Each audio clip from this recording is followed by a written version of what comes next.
So mga tol, magandang balita po para sa ating mga Pinoy boxing fans sapagkat nagbabalik na po si former 3 Division World Champion General Casimero sa tuktok matapos po kasi niyang talunin si Luis Nery sa Japan noong June 6 sa pamamagitan ng technical knockout sa round 4 at 6 na beses po niyang pinabagsak. Pasok na po sa ranking sa isa sa 4 sanctioning body si Casimero. Yan po ang WBO. Sa latest update po kasi ng ranking ng WBO mga tol, nasa rank number 4 na po agad si Casimero. Nilampasan pa po niya itong si Yukinori Uguni, Murodjon Akhmadaliev at Pilipos Nitumboa. Sobrang laki po ng impact ng pagkapanalo ni Casimero kay Luis Nery. Tanggal po sa pwesto itong si Luis Nery. Matatandaan na nasa rank number 5 po sa WBO Super Bantamweight Division itong si Luis Nery noong hindi pa siya natatalo kay Casimero. Ngayong natalo siya kay Casimero, wala na po siya sa WBO ranking. At dahil nasa ranking na po si Casimero, pwede na po niya makalaban si Naoya Inoue kung gugustuhin ni Inoue na mag-voluntary title defense. Samantala, agad naman pong nagbanta si Casimero matapos po siya makapasok sa WBO ranking. Sa post ni Casimero ng video mga tol, sinabi niya mga tol,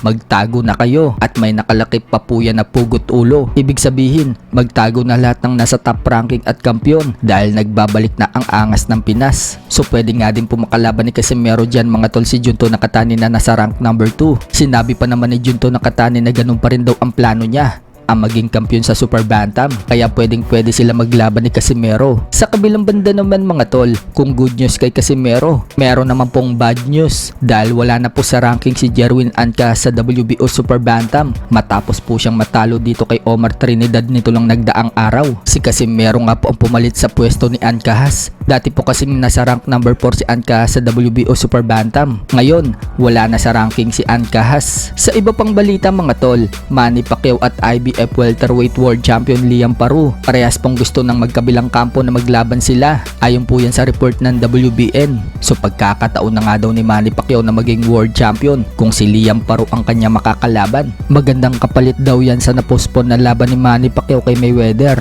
na magaganap na sana sa September. Sa iba pang balita mga tol, Jaron Ennis talagang gustong makalaban si Sebastian Fundora. Sinabi ni Ennis mga tol na ibigay daw sa kanya ang tall towering inferno. We're gonna chop him down easy. So ganyan na ganyan din po ang sinabi ni Kit Thurman mga tol bago ang labang kay Fundora na icha-chop-chop umano niya ang higanting si Fundora. Pero kabaliktaran yung nangyari, si Thurman yung na-chop-chop, kaya baka mamaya si Ennis pa ang ma-chop-chop kay Fundora. Kung kay Sander Sayas nga mga tol, nahilo itong si Ennis pero walang follow up itong si Sayas kaya hindi niya napabagsak itong si Ennis. Pero kung kay Fundora po yun, baka hindi tantanan ni Fundora itong si Ennis. Masipag pa naman sumuntok si Fundora. Pero yun lang, naranasan na ni Fundora man-knockout kaya hindi rin malabo mga tol na maulit yun kung hindi kakayanin ni Fundora ang lakas ni Ennis.